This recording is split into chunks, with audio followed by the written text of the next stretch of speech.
Salut les investisseurs intelligents, c'est Brian. On se retrouve toujours dans cette série de vidéos, l'immobilier pour les nuls.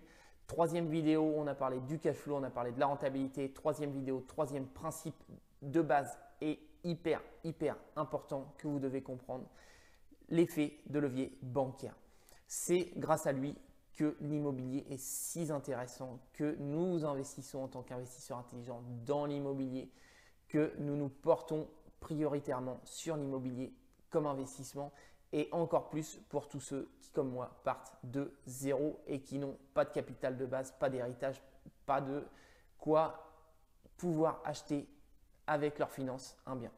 Donc, avant de se lancer dans le vif du sujet, comme d'habitude, tous ceux qui ne l'ont pas encore fait, je vous invite à cliquer sur le bouton s'abonner juste en dessous pour ne louper aucune des prochaines vidéos. Également, à aller dans le lien de la description, télécharger mon calculateur immobilier vous permettant de calculer vos rentabilités, vos cash flows, votre imposition et savoir en 3 minutes top chrono si un bien va être rentable ou non et si il va vous permettre de gagner de l'argent tous les mois.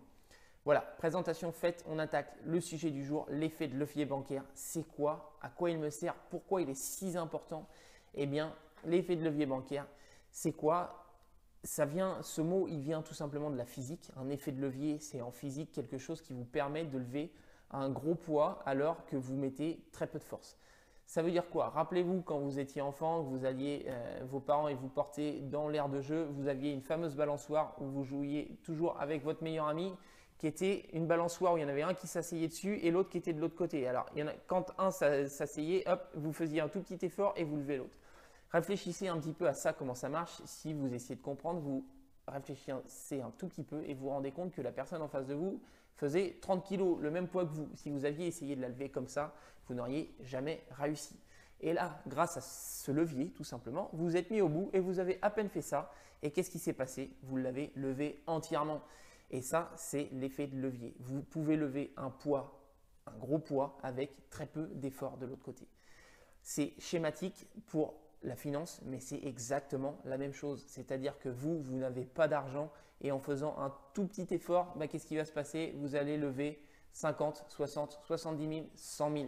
Et en gros, cet effort, c'est quoi? Ça va être simplement d'aller voir votre banque et lui demander qu'elle vous prête de l'argent. Et en face, qu'est-ce qu'elle va faire la banque? Elle va vous prêter de l'argent. Donc, avec 0 € en poche, vous allez pouvoir emprunter de l'argent à la banque. Alors, évidemment, plus vous avez des grosses ressources, plus la banque va être facile à vous prêter beaucoup d'argent. Si vous avez des plus petites ressources, il va falloir sûrement commencer par plus petit. Mais avec 0, vous allez être capable d'emprunter de l'argent à la banque. Et ça veut dire quoi? Ça veut dire que cet effet de levier bancaire-là, il est magique surtout pour les gens qui partent de rien, puisque avec rien, vous êtes capable de vous enrichir via l'immobilier et de vous créer un patrimoine.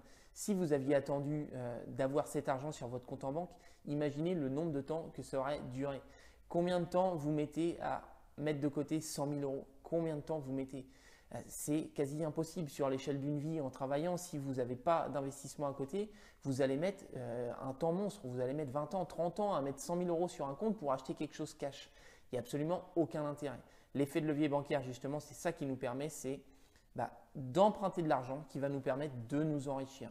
Il nous permet de nous enrichir. Pourquoi? Parce que vous avez un locataire qui va vous payer un loyer tous les mois, qui va rembourser votre bien. Et en plus de ça, si vous êtes un bon investisseur, vous allez avoir un delta positif qui va augmenter votre capacité financière tous les mois. Si vous gagnez 1 500 €, vous allez avoir un bien qui se rembourse tout seul et en plus de ça, qui vous dégage 100 €, 200 €, qui fait qu'au lieu de gagner 1 500, vous allez en gagner 1 700.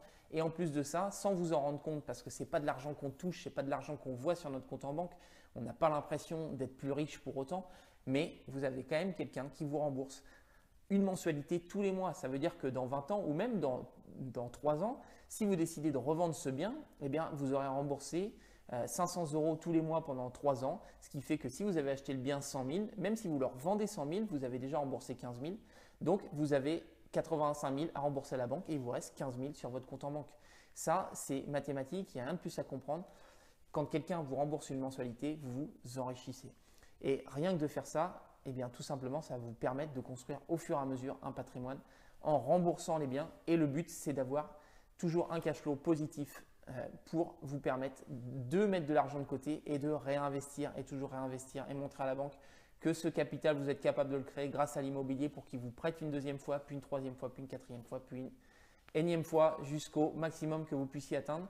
Et le but, ça va être de gagner un maximum d'argent pour pouvoir le replacer soit encore sur de l'immobilier, soit sur des placements différents si après vous avez envie de vous diversifier.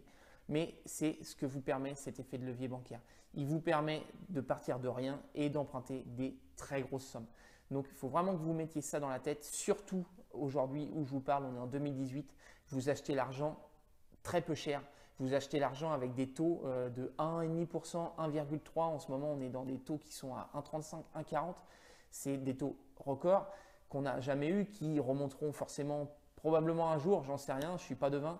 Ce qui est sûr, c'est que quand vous achetez de l'argent si peu cher, c'est extrêmement rentable puisque des rentabilités, enfin des placements qui rapportent plus de 1,5%, il y en a des centaines. Et du coup, ça veut dire quoi? Ça veut dire qu'il n'y a aucun intérêt à aller mettre votre argent à vous pour ne pas payer ces intérêts à la banque puisque vous allez au final placer votre argent. C'est un peu comme si vous placiez de l'argent sur le double d'un livret A presque, j'ai envie de dire, puisqu'un livret A c'est 0,75, eh bien c'est comme si vous placez votre argent à 1,5%.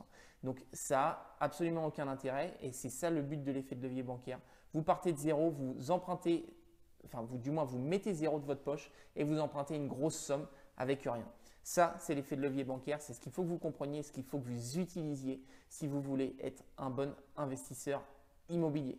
Voilà, j'espère que la vidéo vous a plu. Si ça vous a plu, n'hésitez pas à liker. Si vous avez des questions, n'hésitez pas à commenter pour que je puisse vous répondre. Moi, je vous retrouve dans une prochaine vidéo. À plus.